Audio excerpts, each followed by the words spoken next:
Welcome to Lumen, a podcast that sheds light on mental health, relationships, and what it means to be human. I'm Christopher Mooney, LCSW. And I'm Kenyon Phillips, LMSW. Each episode, we unpack psychological patterns that affect our relationships. No jargon, no judgment. Just thoughtful conversations to help you understand yourself and others a little more clearly. Something that keeps sticking with me, you said, you texted me, you said you went for a 6.5 mile run the other day. I did, Sunday. You felt a lot better. I felt a lot better. Physically, about halfway through, I started to hit that wall. I was like, oh, it's been a while.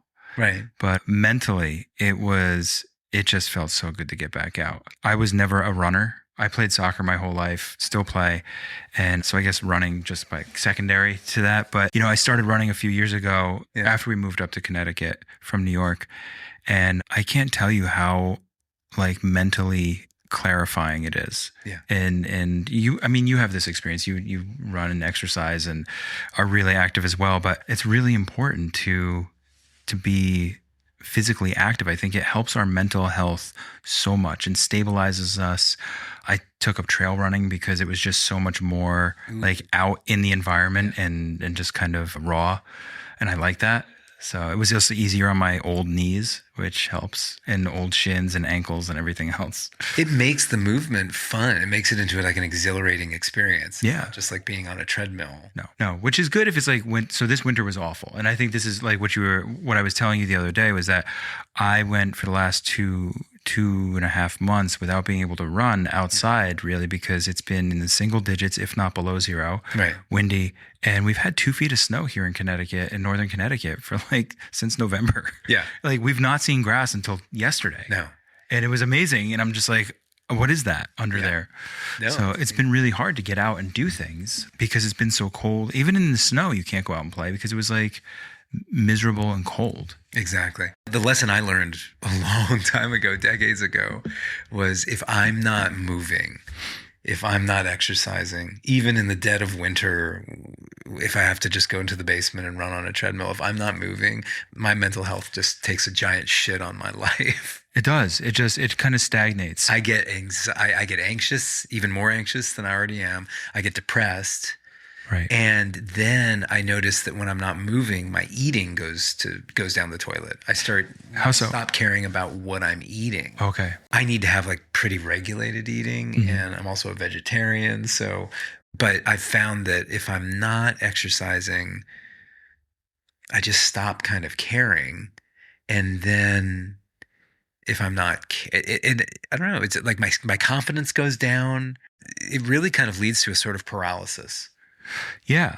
And I'm thinking all of a sudden about, when we talked to Kat last time, she referred to the fight, flight, freeze, or fawn as the 4 Fs. Right. And I caught it when I was listening to her speak. But I'm just thinking about this concept now. If we're not moving, we're already putting ourselves into, freeze and just kind of like not being able to move, not being able to like get out anywhere. And I think when we sit stagnant, it gives our brain time to kind of spiral and fixate on things. And we start to just kind of like fall into a little bit of a hole or this kind of like frozen state. We're not living life. We're not engaged. We're not grounding ourselves. And when we're doing that, we're not connecting. And, things go by the wayside. I think things are sacrificed. There are casualties when we aren't in motion, when we aren't fit. I know a lot of clients tell me, I don't, they don't want to have intimacy with their partner. They don't want to have sex because they don't feel good about, the fact that they haven't exercised. It's an obstacle. Absolutely. When in terms of connection, the relationship we have with ourselves, self-image. For me, how can I feel great about myself if I'm not eating well, especially as we age? As I age, I need to do more. So you mean to keep up? Or to feel better. Absolutely. Well, you and I were talking about that earlier, like the need to keep up as we get older and the fire hose thing. But also just to like ensure a senior product and ensure that I am continuing to stay in the game, so to speak. Yeah. to remain active, to remain engaged. I have two small children. I have a 7-year-old and a 4-year-old. I need to be able to move. Absolutely. I need to be able to run after them. I need to be able to let them climb all or in just to play and interact. Yeah. I had a colleague a long time ago. He was much older when he had his child, and he had told me, he goes, it's so much harder being older and having kids. And we see parents now are older and older as they have, or people are older before they have children. But it is, I think about that, like trying to keep up and do, like now that my kids are 9, almost 10 and 12, trying to keep up with those level of activities and like the intensity. Being in my mid 40s, like it's hard. Like it's draining. I'm sore. I get up the next day. It's hard to walk down the stairs. Right. And I'm feeling like, why is this? And then they jump up and they're like, yeah, I'm fine. Yeah, totally. Like, no, I am not fine. But the more I'm active, the more I run, the more I take care of myself, the more I hydrate, just simply drinking water, which I forget to do. Can we shout out water for a second? Absolutely. Well, I never want to drink water because it's so, in my mind, it's so boring. Yeah. And I feel like I'm never thirsty. When I have my big old water bottle, it's like the last thing I want to do is drink from it. And yet I tried that experiment, the challenge, where you try to drink the actual amount that we're supposed to drink a day, which is what, 8 cups. Yeah, it's 8 cups of water a day, right? 32 ounces. And I tried it. The better. After I kind of got used to peeing all the time. Yeah. Which should level out. That let up. If you hydrate properly, your body will start to level out and you won't have to pee all the time. Yeah, it kind of. But also, if you're peeing all the time, it's good. You're getting rid of all the other crap that's in good. It's kind of a purge, right? A cleanse. But what I found was way less of those aches and pains that you just described. It's fascinating, isn't it? Yeah. I can get up easier. Yeah. Like off the ground. Just from water. Just from drinking water. Which makes sense. Our bodies are. It's almost like medical professionals have been telling us this forever. Like, just hydrate, stay hydrated. But speaking of medical professionals, I love, what Chris Palmer at Harvard has done, has sort of like put out there into the world of, hey, mental health is metabolic health. Why are we only treating mental disorders with meds instead of looking at the bigger picture and saying like, hey, how much you exercise, how you eat is going to affect our mental health. It's going to affect our brains. I mean, our brains take up 20% of our energy reserves. Mm-hmm. I mean, that's a really that's significant, high-powered organ. Yeah. Why wouldn't I treat my brain health the way I would treat my heart health or my liver health? Yeah, you wouldn't be running your computer off of like a couple AA batteries. No. And that's, I'm thinking of that, like just severely underpowered. I really want to use car analogies, but I know it just falls flat sometimes. So I'll just go for the car analogy. It's just the underpowered thing. You put a tiny little like 4-cylinder motor in or really bad gas into a Ferrari, and you wouldn't do that. Yeah. You wouldn't put crappy like watered down gas in a Ferrari. Right. You want to make sure it's premium everything, premium gas. You want to make sure everything's clean and running. You're not dumping a ton of alcohol or drugs into it. Right. So or not eating. Or just eating a bunch of like chips and bad food. So you're the fuel. Our brain needs the fuel. Right. And that's going to help regulate mental health. So, but tell me more about like this idea of metabolic health and mental health, the connection between. I discovered Dr. Chris Palmer on, I think, the Mel Robbins podcast. He was talking about this breakthrough he'd had years ago where he had a client with schizoaffective disorder, a lot of the same symptoms that we see with schizophrenia. Mm-hmm. He was paranoid. He was delusional. He was hallucinating. Mm-hmm. He was just in a state of high anxiety and paranoia. Most of the time, it was really cramping his style. He felt like he couldn't even leave the house. Plus these medications, he'd been on 17 different medications. They'd caused him to gain over 100 pounds. Yeah. And finally, he just got to a point where after 8 years of treatment with Dr. Palmer, he said, you know what? Forget the schizoaffective disorder. I just want to lose weight and try to find a girlfriend. Mm-hmm. And so he said, okay. So we put him on a keto diet. Yeah. And what he found was remarkable. As this patient lost weight and was eating better, his symptoms, his mental health symptoms associated with his mental health diagnosis vanished. Wow. And he thought, oh, well, maybe this is an anomaly. So then he started treating other people who had similar diagnoses and were living with, most importantly, extremely diminished lives. Right. You know, like living with anxiety and depression. And the quality of life was just so awful. Crap. And a lot of them were overweight. Yeah. Or just not eating well, or never moved. There's a lot of people who look great on the outside, but they just don't have any sort of exercise regimen. Yeah. And on the inside, their bodies and emotionally, their emotional lives can just be in tatters. So what he realized was, wow, this is not an anomaly. There is absolutely a connection here between overall health and, you know, exercise is a big part of it. Right. Eating well is a big part of it. Getting enough sleep is a big part of it. But how healthy are our brains? And a healthy brain is less likely to have a mental health diagnosis. Of course. Well, you think about resilience in that way. And what do we need? When we've talked about resilience, it's been this force. I always think of it as this force field around us. Yeah. Kind of in this nerdy Star Trek kind of way. You know, we're getting kind of all this stuff blasted at us all day. Right. We were talking, like you mentioned the fire hose before. And I was talking with a friend yesterday about this idea of like how much is just blasted at us. Right. We're trying to block all of that. Mm-hmm. And if we're typically, and I think we've talked about this before on other podcasts, how if we're picking away at the inside of that force field, it's not just what we deal with coming from the outside. It's what we deal with what we project out and how we feel.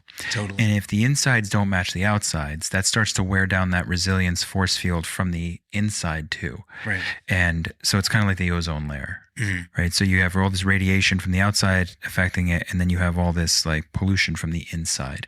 Right. And the more toxic stuff we have on the inside now, that can be shame and depression and anxiety and poor eating habits, poor sleep. I love seeing how much focus being put on sleep lately. You know, and it's always been important. Same with hydration. Everybody's like, drink water and go to sleep. Drink water. Don't look at your screens at least half an hour before bed. Right. You know, it's all of these things. So sleep is critical for brain health. And I think that this is spot on. And in over 25 years, I can just say anecdotally, like this is what I've seen too. The more balanced our lives are in every domain, just the better we feel. The less time we spend, maybe. It's not that it's going to totally resolve depression or anxiety or schizoaffective disorder or some organic thing that might be going on, but we can certainly tip the scale in our favor. So maybe we're not anxious as long, or maybe it's not intense, or maybe the depressive states aren't as deep, right, or as long. If we could lessen the impact that those things have on us over time, that's kind of a win. I feel that's kind of what we're looking for, because we're going to feel bad about things. We're going to feel anxious about things. So let's look at how we can actually just lessen that impact. Absolutely. And the trouble, because when I hear you say it, it makes so much sense. It sounds so obvious almost. It's like, duh. And the trouble I grapple with, and a lot of people I know grapple with, is we get this message from society that we shouldn't. Like, oh, you know, if you're really being responsible, you're not going to sleep a full 8 hours. You should be up, you know, you should be the fire hose analogy. Burn the candle at both ends. All these responsibilities, things to juggle. Right. You don't have time to cook a really nutritious meal because, you know, for yourself. You don't have time to sleep. You don't have time to exercise. But you should. Right. It's the bad word again. You should be thriving, right? Remember in COVID, everybody was like, dude, if you're not thriving, you're wasting away. You're it's like, everybody's just trying to survive, dude. The toxic thriving. But I think about that. It's like, we're shown the ideal. Yeah. But then it's, well, you need to, you know, stay up, crush all this stuff, work, take care of the kids, cook the dinner, do everything you're supposed to do, exercise, fit it all in. Yeah. Make sure you show up 100% for everything. And then, by the way, get up at 4:30 every morning or 5 a.m. every morning and start the whole thing again. You should only get 3 to 5 hours of sleep. Like these people, I'm like, who are you? I remember when I was in many lives ago, I was working at Forbes magazine, producing videos and things like that, media. And we interviewed, he was then the CEO of Samsung. His name was Peter Wiedefald. And he was at Trip. I really liked him. His whole thing was, I only need 4 hours of sleep a night. And he had this sort of like hyper efficiency that was his thing. But he also made time to like play piano and things like that, which ingratiated him to me. But I remember thinking like, wow, yeah, that's the message, right? Sleep 4 hours a night, be hyper efficient and effective and productive. Yeah, think about how much you can produce in 20 other hours of the day. Yeah, and guess what? If I have 4 hours of sleep, I ain't producing shit. Yeah. Or whatever I am producing looks like shit. Yeah. That's the thing. You might be able to do it for a little while, and then you're just burning through cortisol and adrenaline. But Tell me about cortisol. Cortisol, again, is the stress hormone that we have, and that's the one that causes heart disease. It causes hair loss. It causes weight gain. All that like around the middle only weight. That's cortisol. And cortisol levels kick up when we don't get enough sleep. We don't get enough sleep. We're stressed out when we don't have enough connection with other human beings. So remember, when we connect with other human beings, we have oxytocin. Just sitting in a room, it can be a stranger. Oxytocin's the love hormone. Oxytocin's the love hormone. It's that connection hormone. Just sitting, say you go to a coffee shop and you just sit near another human being, just interacting with somebody at the counter, you get oxytocin. So, and then there's levels of it, right? Like we think about, and we've talked about this before, pregnant mothers, the baby's getting oxytocin and like flooded with it. Right. But that cuts down, that's the counter to cortisol. And so we want more connection. We want more of that to counter the cortisol. But cortisol, the less sleep we get, the more crappy food we eat. Right. Of course, now on social media, we see everybody like, oh, here's the cortisol diet. This is how you get. Right. How about just eating a balanced diet? Yeah. Not eating a bunch of garbage. Right. Hydrating and getting tons of sleep. Yeah. No screens half an hour before bed. Right. I'm just going to double down on it today. It's good. No, because I tried this the other day. I went to go get in bed, and we've talked about I beat this drum all the time, which is like no screens. And then I get in bed, and I was like I was going to put my headphones on and just listen to music. It's like no, I'm going to put my headphones away. I'm just going to get into bed. I passed out in probably 30 seconds. Yeah. And I slept so well, and I woke up like a full 7.5 hours later. Yeah. I felt amazing. I bet. I didn't wake up. I didn't roll. I didn't toss and turn. I was like, wow. And I had taken a break from my screens even before I got into bed. I was like, I should really practice what I preach all the time. Totally. It might help. And yet we get this message, like we need our screens at all time. Check your phone, check your email before you can go to sleep. That's at least that's the voice in my head. Yeah. Am I being productive enough? Do we have any emails, text messages, all this stuff? Right. But you're right. There's no reason I have to do that at 11:30 at night. No, but the message that I've grown up with and that I've internalized is that I need to be this machine, always working, and it's just not healthy. When I'm in machine mode, I'm irritable. I'm unreasonable with people I love. I miss out on the joys that every day brings. It's not like we talked about this before. It's not like I'm going to have a good day or a bad day. I think all my days have good and bad in them, but I really want to be present for the good parts. And I'm not if I'm in machine mode. Right. So let's look at how to remove ourselves from machine mode, as you're saying. And I think as we kind of get older and as we progress, I think it starts to feel like that. It feels there's just more to do. There's more responsibilities. There's more on us.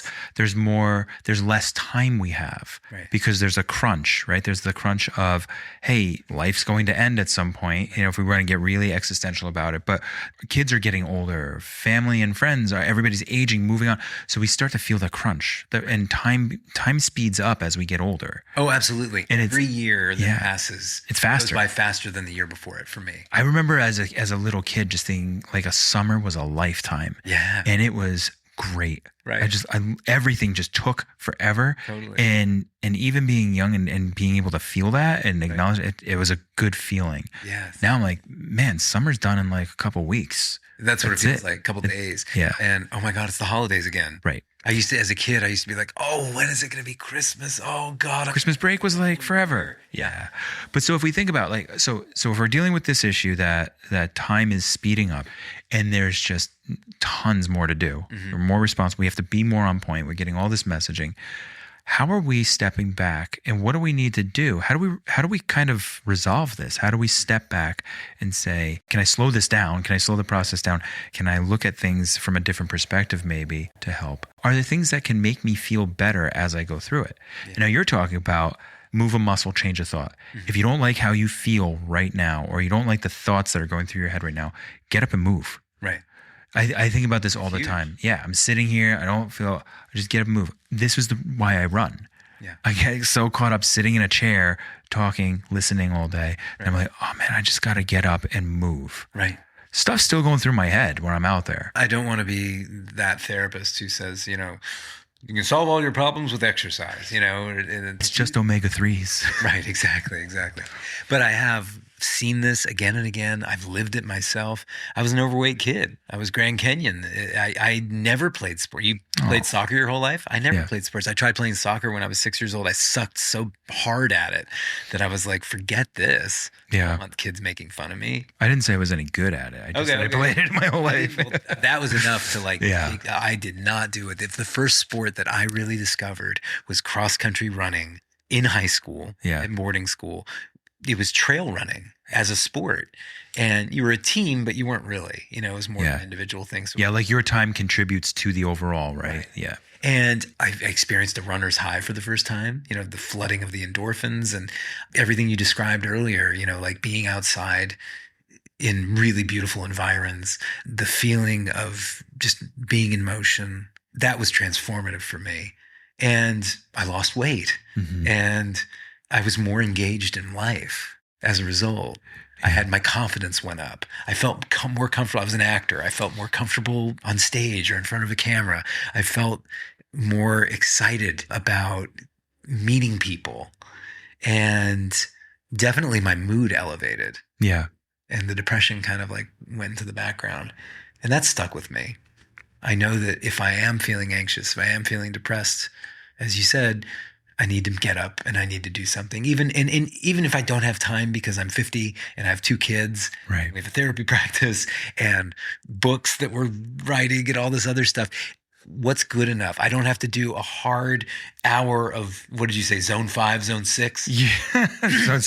Yeah. Zone 4. Zone 4. Zone 5. Yeah. Is there a zone 6? I think zone 6 is pretty much cardiac arrest. Cardiac arrest. I would think so, yeah. So, but I think about you a lot because you remind me of that a lot. Like, hey, if you can't do an hour workout, maybe you do 20 minutes. Yeah. Same with meditation. I get so stuck on, I'm a transcendental meditation practitioner. I need to be doing 2 sessions of 20 minutes a day, 40 minutes a day total. And the reality is, I had a great friend who's a meditation instructor. Jessica, she just said, you know what? If you can get a minute in some days, that's better than nothing. Well, you go back to the diaphragmatic breathing. It goes from fight or flight to rest and digest. Amazing. That's the easy way to remember it. By the quality of breath. Just by breathing deep into your belly instead of into your chest. Even if you just do that for a minute, you're already switching off all that kind of that intensity and the anxiety and everything else. That's a meditation. Yeah. You do that walking down the street. Yeah. You know, you can do it sitting on the subway in the middle of. Yeah, pretty much. Yeah. Kegels for your anxiety. Excellent. I like that. Do them everywhere and anywhere. Anywhere. It's so funny. I just did it. I just did not Kegels, but diaphragmatic breathing. I just took it and and immediately I was ready to yawn. So I thought, oh, wow, I did kind of relax. Rest and digest. Here's the thing. I need this reminder not only daily, but multiple times a day because I forget. I hear it. I practice it when we're having this conversation. I appreciate it deeply. I feel the benefits of slowing down and not being so hard on myself and just being good enough. Whether it's food or water or exercise or meditation or sleep. And yet I forget and I go into this overachiever mode where I need to prove to the world and myself that I can somehow be a superhero and that I don't need the basics. No, we all, because they're so basic. Yeah. It's because it's rote, because it's just something simple. We start to disregard it. Mm-hmm. I think we just don't pay enough attention to those things. And when we're looking at stepping back from that kind of high functioning machine kind of being that you were talking about, when we're in that state, when we're in that kind of oh my God, I got to get all this stuff done, we're missing very small things in life. I was really reflecting on this a lot last night. I was reading the news and I was just this is awful. I had this conversation with a friend who was kind of like talking a lot about this same stuff. And I didn't have an answer. I didn't have a suggestion. And not that I need to give it. I know I don't need to give anybody an answer. Right. But man, do I feel all the time that I need to give somebody an answer or have a suggestion. But, I was sitting there going like, what do I do? I just stood out it was starting to warm up. I stood out on the back porch and I was like, I don't think I need to do anything. I think I just need to take it in for a second and just pause, just stop, pause, take in the air and remind myself that my feet were on the cold stone outside. It's a little damp from all the snow melt. It's like, you know what? Yeah, there's a lot of chaos going on. I can't really affect any of it. Right. I need to just take care of myself right now. What do I need to do? I can go upstairs. My kids are already asleep. I can go just kiss them on their forehead. And I did. And it was such a simple task and such a simple kind of thing that brought me back to like, oh, this is okay. There's a ton of chaos around, but it's okay if I just do the smallest thing. Yeah. I can run. I can exercise. I can not drink. I can eat well and spend time with family. Connect with people who are important. Absolutely. It's so important. And that's another reminder that's useful. My worst nightmare was having children. I couldn't imagine it. I was just like, oh my God, when we found out about our first one, I was absolutely terrified. I was like, please, somebody wake me up. And now fast forward to today, he's 7, my daughter's 4. They bring me so much joy. And when I remember, they remind me constantly because they're so loud and running around and I was driving up here to record today. I was stressed out. There was an accident on the highway. The ETA just kept getting further and further away. I was panicking. And then my kids called me on my wife's phone to report that they had found a sizable clump of deer poop now that the snow has melted. And they purposefully didn't clean it up because they wanted to show it to me. Instantly, I was transported to just like laughter and joy, and thank God for that. Thankfully, I was able to like key in, step back for us, right? You got to step back, and that's just and there's so much there that you could look at, but really just to recognize how you were able to step back. Yeah, suddenly it didn't matter that I was in this car, trapped in this car on a highway in gridlock traffic, late to record, screwing up the whole day, wasting your time. It was just like, oh my God, my kids are so funny. Yeah. And we have deer poop in the yard. And they're excited about it. Yeah. So excited that they want to save it to show you. Right. Lucky you. Amazing. But very lucky you. Amazing. So stepping back and recognizing the small little moments, it sounds like it's one of the ways to kind of help reduce some of this stress or focus on that fire hose of information and just overwhelming things we have to deal with every day. And then picking one or two things, small things in your life that are really important. I just keep going back to like the time with people, because we talk about connection being so important. And what is the quality of the time that you do spend? And that's with any human being. What kind of time are you spending with somebody? Is it complaining about things? Is it focusing on negativity? Is it arguing? Is it confrontation? Or do you have connection with other people or time that you spend with other people that supports, feeling good, feeling seen, feeling heard, feeling maybe it's stimulating your brain. Right. We talk about brain health, going back to that. You want to have stimulating conversation with people. You want to talk about things. You want to create. We've talked so much about music and that process. Think about artwork. Anything where you get to create with somebody, create an idea, create just a moment. You can't do it without time. No. So taking that moment to pause, really looking at setting an intention of what is important to us. Yeah. Small things.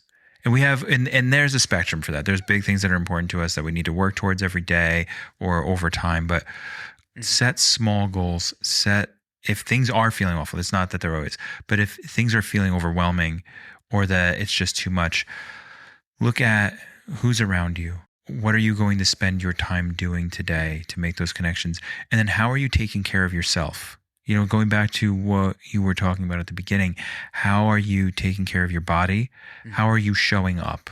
Because you can't show up if you're not taking care of yourself. No, you got to put the oxygen mask on yourself before you put it on somebody else, especially as a mental health practitioner. And you're reminding me, time. I make this green smoothie every day. It's got kale, it's got spinach, it's got protein powder, it's got bee pollen. It was the best green smoothie I've ever had. And I've had a lot of green smoothies. That was the best one I've ever had. Thank you so much.